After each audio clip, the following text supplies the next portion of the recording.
Atlantis Right. more often. And you've been saying for quite some years, like, it's a return to paradise.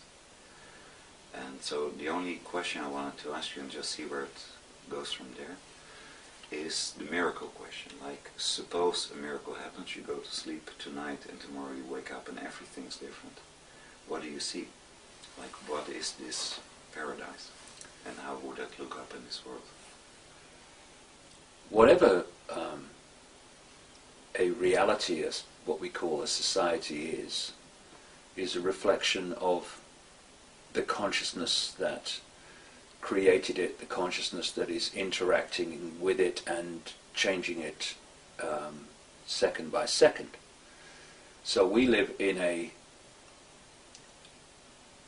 world today which is about limitation, it's about control, it's about suppression, because humanity in general is in a state of consciousness, some might call it unconsciousness, which has a perception of self and the world that's based on limitation, on I can't, and has this missing vertebrae in the neck, so that people tend to look up to other people on pedestals and give their power away to them, be they politicians or bosses or scientists or whatever.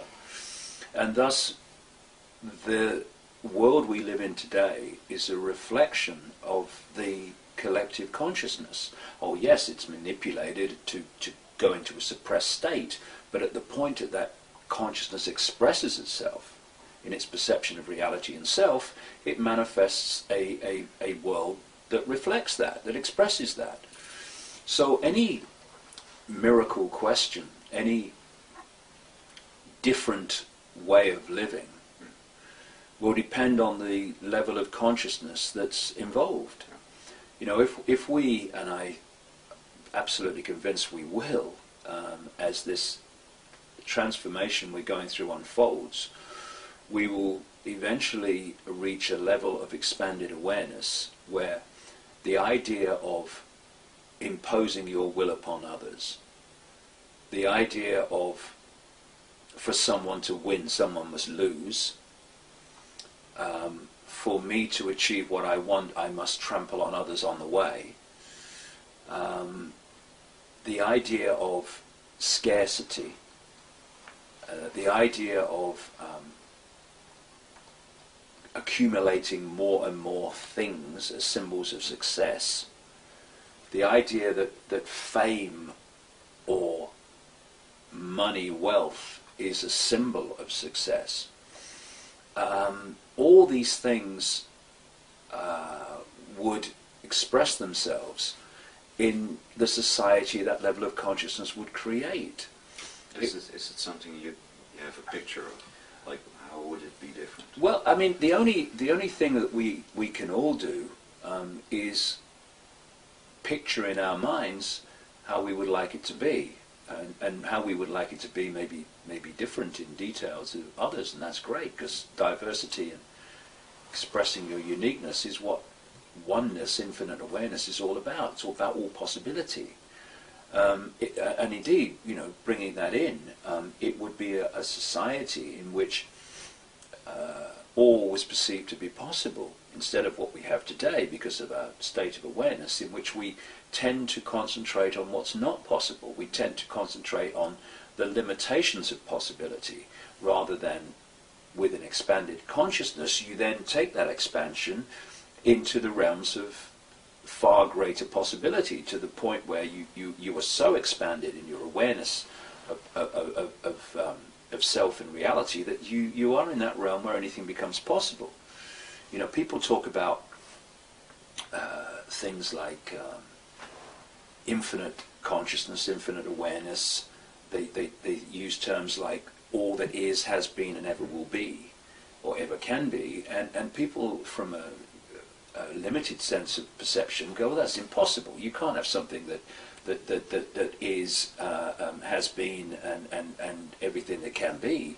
But what are those words in a roundabout way describing? They're describing a state of all possibility, and it's worth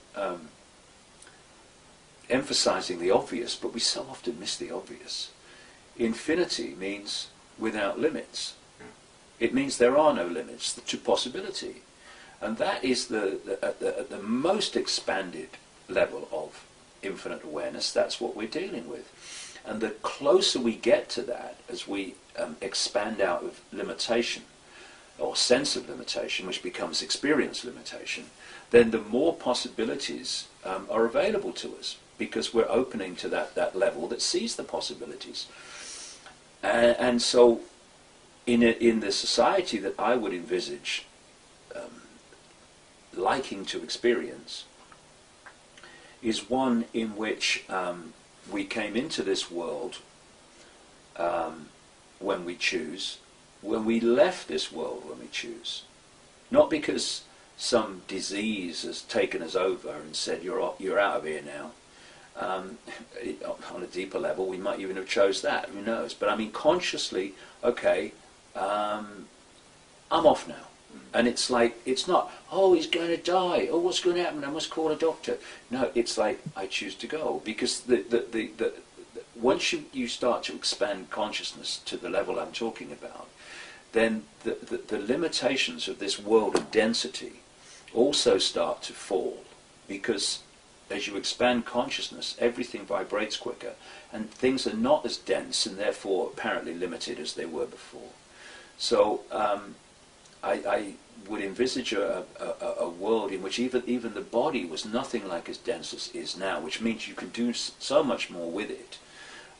Where instead of, I remember this experience when I took for the one and only time a psychoactive drug, actually 1.5 times, called ayahuasca in 2003. And this voice spoke to me in this altered state of consciousness for about 5 hours about the nature of reality.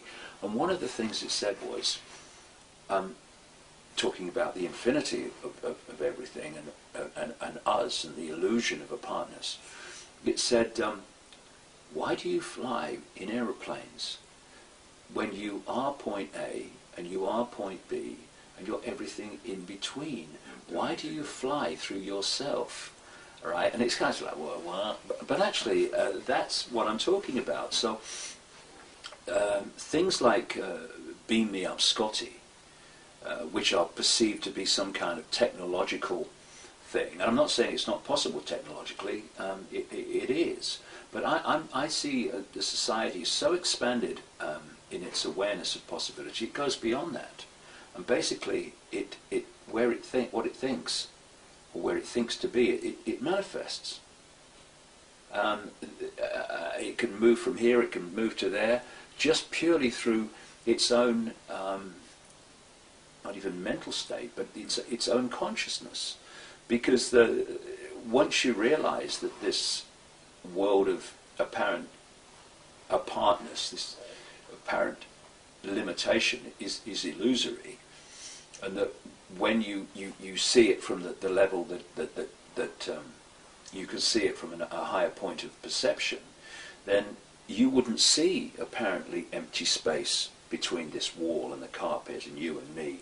You'd see vibrating energy. It's one field, and in so many ways it's like an ocean, and then you see the white caps on the waves of the ocean. It's different to the rest of the ocean. It looks different, but it's still the same ocean.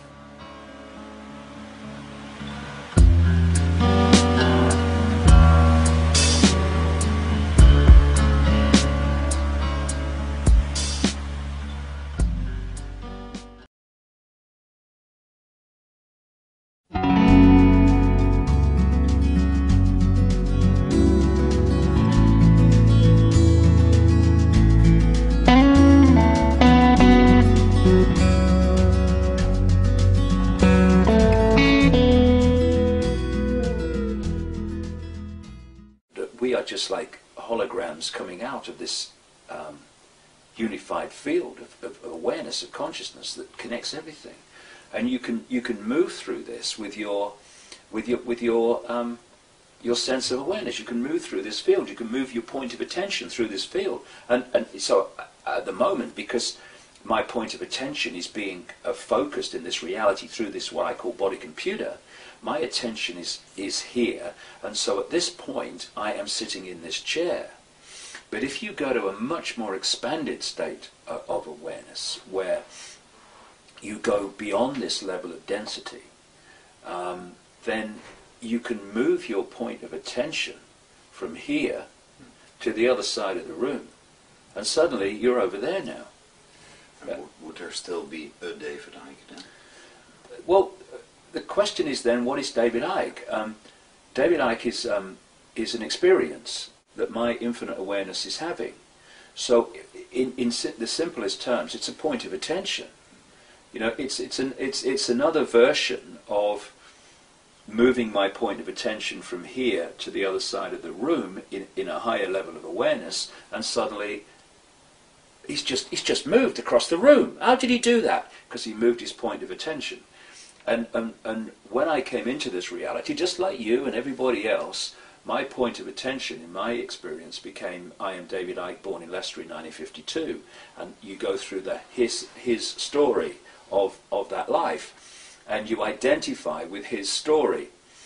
But as you tease your mind open and you start to see the greater level of reality and possibility, then you start to not dismiss that which is David Icke. He's my experience, but I know that he's an experience.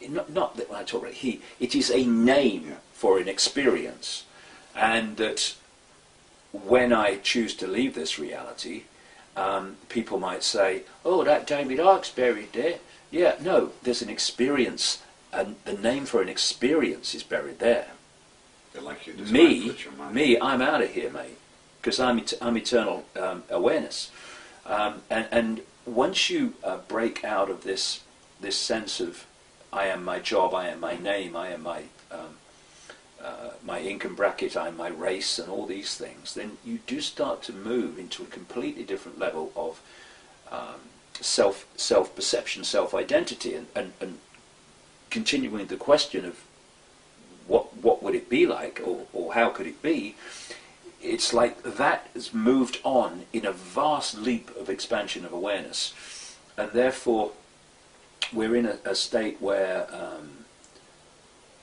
we are creating what we want whenever we want it, because when you look at physical things, what are they? It's an energy field of information. That sofa is an energy field of information, just like you are, I am. That glass, it's an energy field of information. If you could see that in its prime state, which is waveform information like everything else is, it would just be a vibrating field. And it takes that form because the information is encoded to be decoded into that form. And therefore, if you can reach those levels of awareness, and therefore potential, where you can create those information fields, you can literally create a sofa, a glass, anything in your reality. No shortage. Just no, there'll be no scarcity then, you know, because you can manifest it. And there are some people, as I'm sure you've come across, there are some people around the world. I've spoken to one or two who have actually been through experiments where this manifestation, even in the apparent limitation of this reality now, that they have manifested things out of the unseen into holographic reality. And it's like it's a miracle, but it's not. It's the natural way and the true potential that we should be expressing. So in this world that we're talking about, that is massively beyond the level of awareness and therefore potential and for creation that we are now, then it will be one in which we are manifesting what we want when we want it. There's no need for told what we want. No need for money. No need for money. You know, it's like I want to buy. I'll give you some money to buy a sofa, and you go. Okay, why would you? It's all right. I got one. Okay, don't need your money, mate. I got one. See it? Do you like it? I thought of it myself.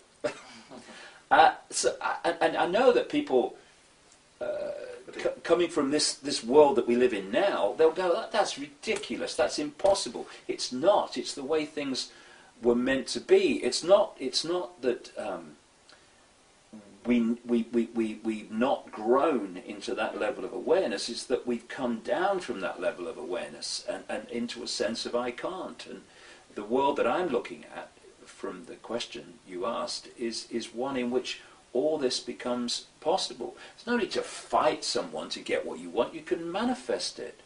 Therefore, without scarcity, there's not battles over have-nots and haves. There's not people that dominate others because they've hoarded all the money. It's a completely different world. Can you elaborate on, like the sofa example, like how would things be different?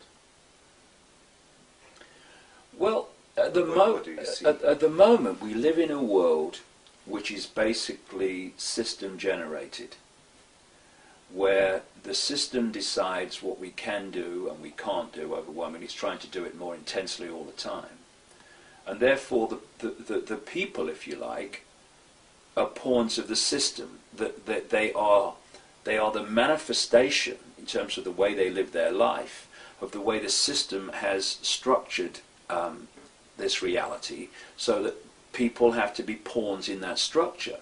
The world that I'm looking at, it's a reverse of that.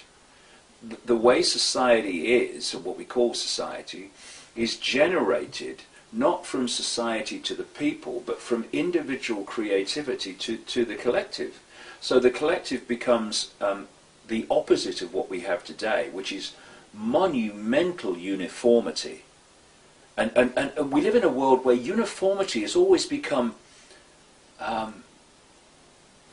it's almost become something you give someone a medal for. Yeah, you're just like all the rest of us. Well, what a bore. Yeah. You know what I mean?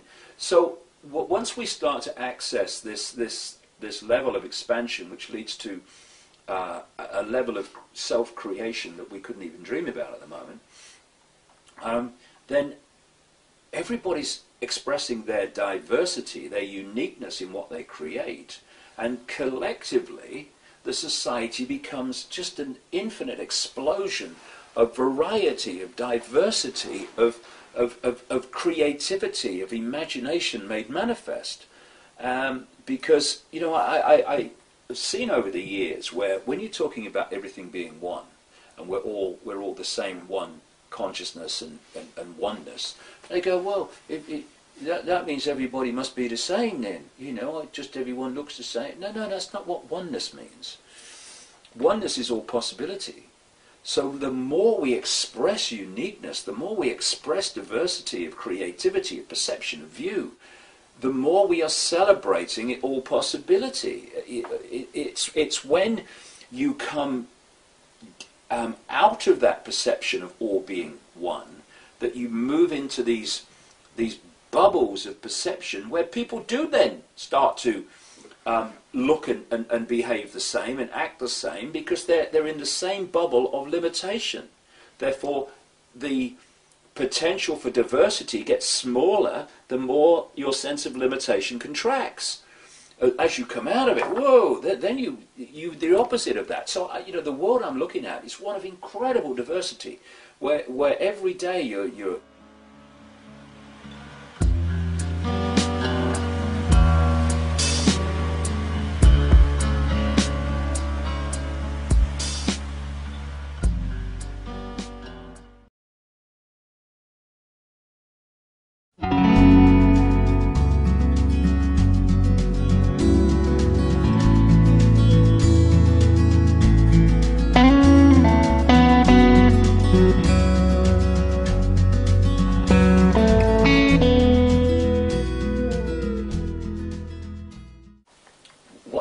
today, what we're going to create today, what can I create today?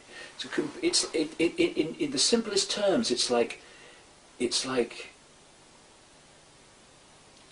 canvas. It's like a canvas of consciousness, and the artist, individually and collectively, is constantly changing the nature of the picture on the canvas.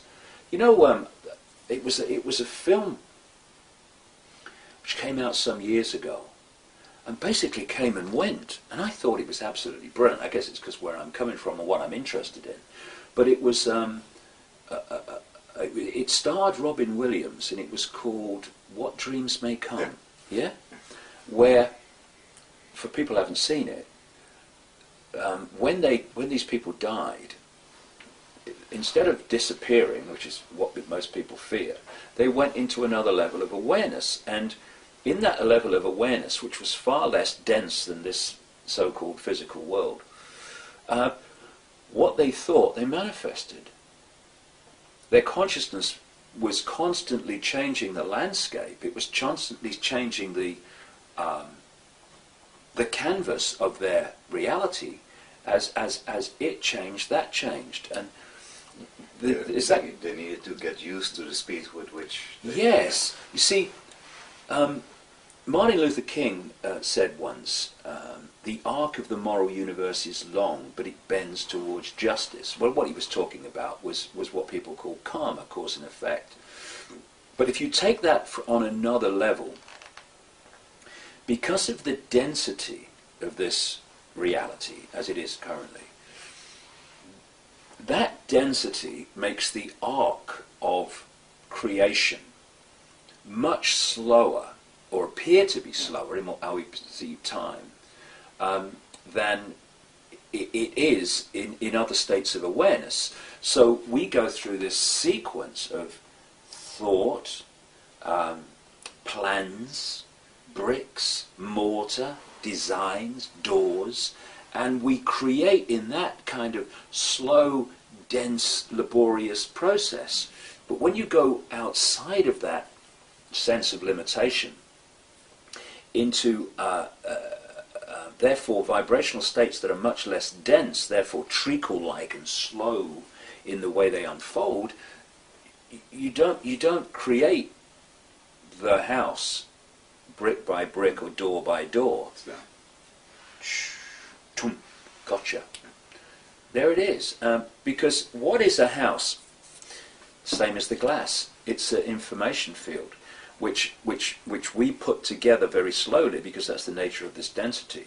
But actually it's an information field. And if you can manifest through the power of your consciousness that information field in totality, then you are able to create it as a whole. And then you go into the house and you think, I don't like those doors. Okay, yes, like those. And it's a completely different level of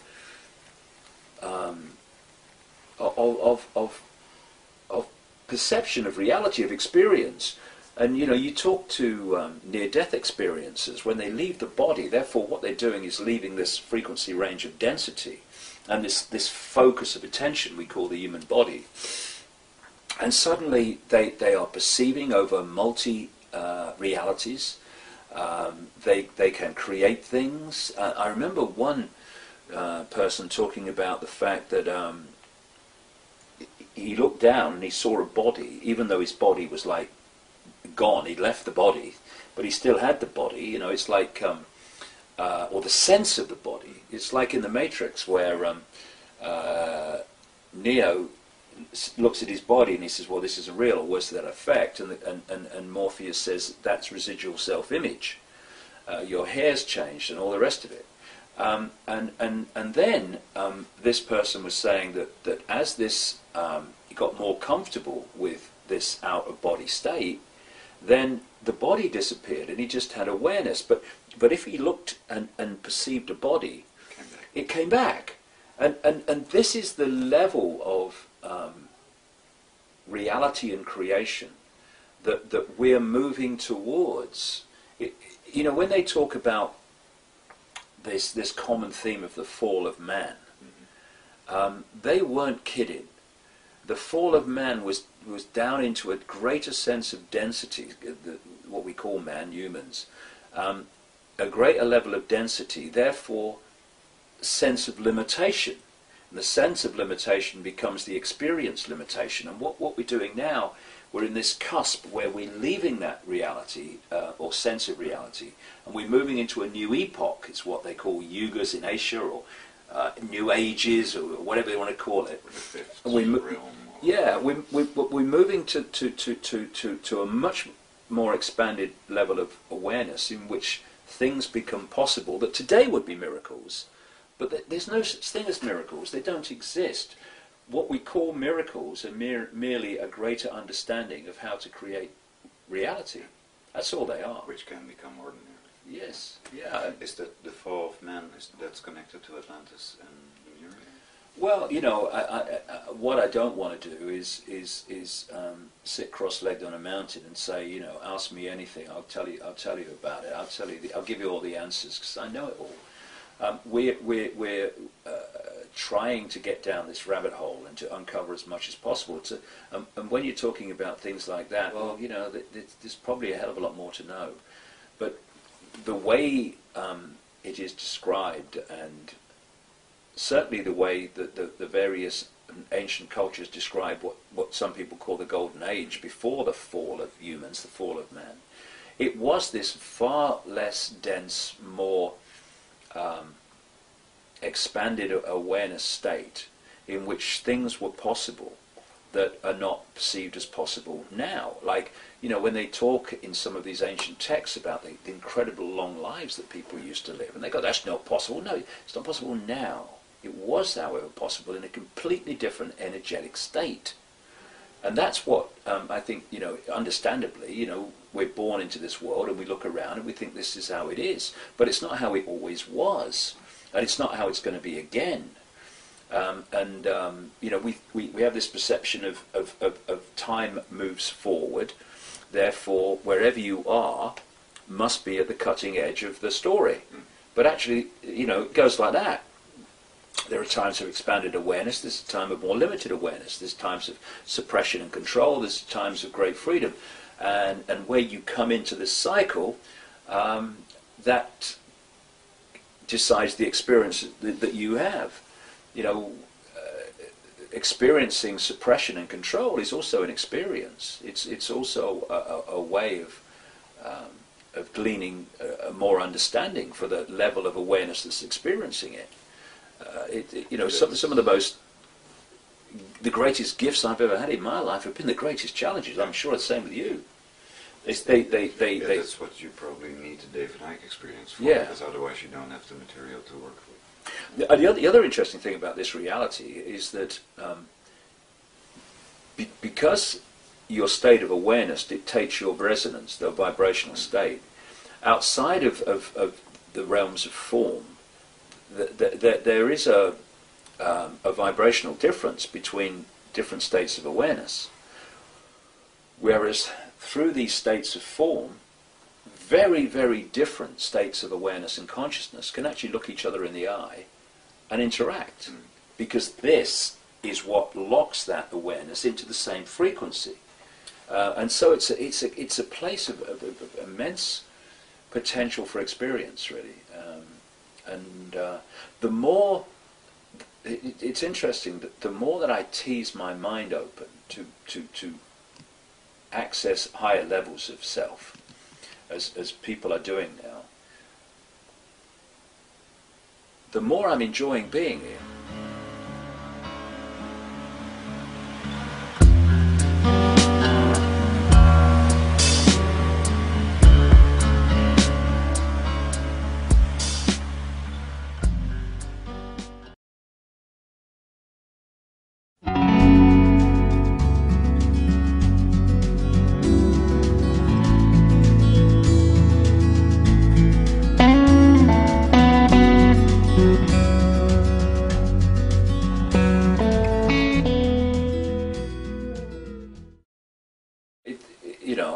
Think, oh God, I can see what it's like out of this body. I want to get out of here. I don't. I'm enjoying it more now than when I was earlier in my life. Looked around and it was. I wasn't enjoying life like I am now. Does it have something to do with what you said last night about acknowledgement? Acknowledgement in. You said, to you, acknowledging something was the key to I remember now. I found that in my life that a lot of the experiences we have are giving us the potential to remove the onion rings of programming, to free our minds to open to a greater sense of possibility, reality, self-consciousness and all that stuff. And what I found is that if you acknowledge something that's limiting you, it goes. It's like, you know, they talk about subliminal advertising and subliminal images. Well, subliminal, literally, I understand, translates as below threshold. It's below the threshold of the conscious mind to see it. Now, when it's a fascinating thing. When I first realized this, it was like, whoa. When you look at a subliminal advertisement, you 95% of the time cannot see the subliminal. You only see what the conscious mind can see. But of course, subliminals are there not to talk to the conscious mind, talk to the subconscious mind, which then filters through to influence the conscious mind, where the conscious mind thinks it's having its own thought. It's actually being implanted through subliminal messages. And you look at it and you can't see it. And then someone points it out. Now, from the moment someone's pointed it out, every time you see that picture, the first thing you see is the subliminal message. It's extraordinary. It is. The first thing you see. Why? Because it's gone from below threshold to the conscious mind. The conscious mind has acknowledged its existence. At that point, that subliminal ceases to have influence as it did before, because now it's no longer, if you like, secretly communicating with you. You can see it, you've acknowledged it. And in the same way, when we have patterns in our lives, this is why taking responsibility is such an important road to freedom. When we have things in our lives we don't like, and we're immediately, it's your fault, it's your fault, it's your fault. Well, what you're saying in effect is, you have power over my life, I don't. But you're also in denial that we're actually, those people or those situations that come into your life are not this guy's life because of something you're putting out. Now, when we take that responsibility back and we say, okay, I don't like what's going on, but there's something that I'm putting out that's drawn this in, or there's something that I need to experience, and acknowledge that experience, that understanding of what that experience is telling me, because it's trying to give me something and it's trying to show me something, or it's an expression of something I'm putting out in another way. Once you acknowledge why that pattern is in your life and not in their life, what it is about you that's making that, it goes. Because by acknowledging it, as with the subliminal messages, you've brought it into conscious awareness, and once it's into conscious awareness, it's gone. And this is why looking at the patterns in our life, which we don't like, and acknowledging why they're happening to us and not someone else, brings an end to them happening. Because while we're pointing out there, it's your fault, your fault, your fault, what is happening is we're not acknowledging why this is happening to us and not someone else. So what happens? It keeps happening, because that attachment, that connection has not been broken by acknowledging why it's you and not someone else. It's about, taking responsibility for our lives is absolutely prerequisite to taking control of our lives. Do you remember that in 2004 I sent you an article about subliminals on the Dutch television? The one in the Disney and in the... Right. Yeah. Yeah. I used your sex picture. That's flowers. right. Yeah. That's right. Yeah. Well, if you go on the internet, you put subliminals in, and you'll see a picture of flowers. Someone's coming in. Are you all right? You trying to break in? It's like my mother used to say when we were skint when I was a kid. She said, if anyone breaks into my house, she said, I'll help them look. Right. But if you go in and you look at the subliminal of just like flowers and stuff, well, the they then point out that actually the word sex is written in the way the flowers are drawn, that the space between them makes the word sex. Now, people look at that and it's like, I can't see a subliminal, no, just flowers, plants. And then, when it's pointed out, it's like, sex! It's just, and every time you look at it, it's clear as day. And that is such a wonderful example that when you bring something to the conscious mind, its influence over you goes. And that includes these subliminal connections, these subconscious connections between us and patterns in our life, which can break by acknowledging that the pattern exists in our life because of something to do with us. Would it also provide a way for people to listen to the information you're giving? That one of the, what I can see automatic responses from hearing what you have to say is pointing again, like it's them that's doing it to us, without looking like what's keeping me in the experience of being controlled, being limited. Well, what I'm saying, in effect, is two things. Well, actually more than two things, but in the way that we're talking here. A, this is how we're being controlled. This is the structure. This is the goal. These are the methods of manipulation. But, number two, it's only possible because of us. How can a few control the many unless the many allow it to happen or allow themselves to be diverted into game shows and focus on the basically the pap and the irrelevant, so that they don't see what's actually happening in our lives. This is a whole point that I'm saying. Yes, we need to know that this structure exists. We need to know how it works and how it manipulates us, and we need to understand what its goals are. But we also need to understand primarily that it exists because we're allowing it to exist. And the thing is, it's a simple process really. If the majority give their power away to the few, and a lot of it is give your responsibility away for the few, instead of how could I have let this situation happen, it's, hey, it's that political party, it's him, get rid of them. No, hold on a second.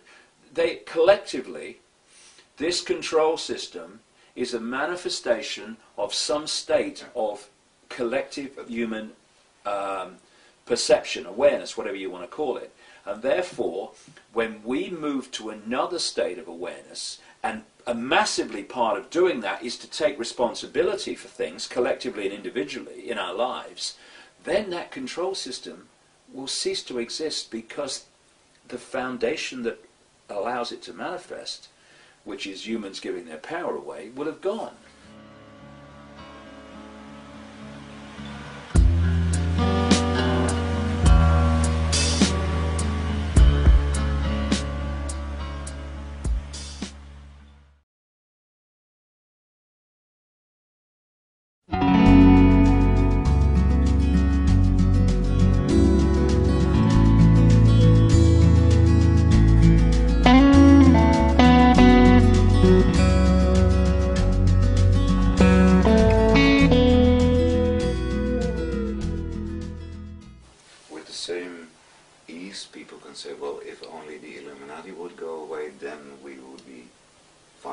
But they can't go away unless we change. That's the whole point. You know, maybe they just play a very good role in the point of the whole. Yeah, it's like if someone says to you, "So what's going on in the world then?" And then you go, "Well, what level do you want?" On one level, there's banking scams and political scams, but as you go through the frequencies, or as you go down the rabbit hole, whatever analogy you want to talk about, then the same thing starts to take on a different form. And at the level you're talking about now, it's a chicken and egg, in a sense. What came first, humans giving their power away, or a control system to persuade humans to give their power away? The two are probably inseparable. But the key thing is that humans collectively giving their power away, there's an obvious no-brainer outcome to that a few are going to have the power over the many, because the many are giving the power to the few. It's real simple. So yes, like I say, we need to know how they work and how they manipulate and what their goals are, but we need to understand fundamentally that their manifestation, their existence in our collective reality is caused by our state of being. And as we change, that will change. And if we don't change, that ain't going to change. And that is actually the question of, or the answer to a question that comes up a lot, like, what can I do? It's not fighting the establishment, it's not... Well, what you fight, you become, and there's so many examples of that. Well, what can we do at the level you're talking about now? Change yourself, you change your life. If enough of us change, we change the world. Simple as that. So again, and that's great news, because the answers are not out there in some way that we cannot control or cannot influence. The answers are here. Why? Because the world's in here, individually and collectively. And so we have to change, and then the world that we manifest from that changed state of being will have to change, because we are the world and the world is us. This is the real level where things can fundamentally change very quickly. Because if we continue to overwhelmingly, even that which is exposing there's a conspiracy going on, if it stays at that level of banking scams and engineered wars and terrorist events, and it's their fault and it's their fault and we must fight them and we must fight this, and then it's got boom, ba-dum, ba-dum, ba-dum, ba-dum. And when you operate at that level, and it's good in one sense, we need to know these things that are going on, but when you operate at that sense, at that level, what do those people do? They go, I can't see a way out of this. I can't see an answer. What can we do? It's only when you get into the deeper levels of reality and how the world is a collective manifestation of the collective human state of awareness, of consciousness, that you realize that actually we've created it. So therefore, what great news. We can uncreate and create something else. Why? How? By changing ourselves individually and collectively. If you want a world of peace, be peaceful. If you want a world of kindness, be kind. And you know, what would happen if vast numbers of people decided to be kind? What would happen if vast numbers of people decided to be peaceful? What would happen if vast numbers of people decided that they were going to make their decisions minute by minute, day by day, on what they knew to be right and fair and just, rather than what they thought was right for them in the moment, which it turns out longer term isn't right for them at all? What would happen? Then the world would manifest that. Like it would change. John Lennon said, what if there was a war and nobody went? There'd be no war, exactly, you know, and, you know, I'm fighting to stop wars. Well, take your bloody uniform off then and put that sodding gun down. You know, you've made a start. So it is, but it's like, and I do understand it to an extent, people get comfort in a funny sort of way in convincing themselves that an outside force or an outside person is responsible for their lives. They're trying to. Yeah. But and it may be like a comfort in the short term. Oh, I don't know, I'm just unlucky me. If it weren't for them, I wouldn't be in this state. Well, that might give you some kind of perverse comfort, but it ain't going to change your state, because unless you recognize that in some way you have drawn that in, then you can't draw that out. It can't happen. And people think taking responsibility for their actions is almost a sign of weakness, whereby I'm admitting to myself I've made mistakes. Well, I mean, what? And I'm wrong. Well, I mean, how do you know? How do you know what hot is? Because you know what cold is, and therefore you can make the comparison between them. So you've had this experience, you've made this decision, now you can see it out, probably want the best decision. Something's changed, and therefore you make a better decision the next time. That's not a mistake, it's an experience. It's an experience, and if we see it as experience rather than a mistake, then we stop putting ourselves down and seeing ourselves in negative terms because of the way we've lived our lives. I mean, who are the best people to help those that are addicted to drugs or alcohol or whatever? Those that have been there. Some guy with a book who's been through university or read about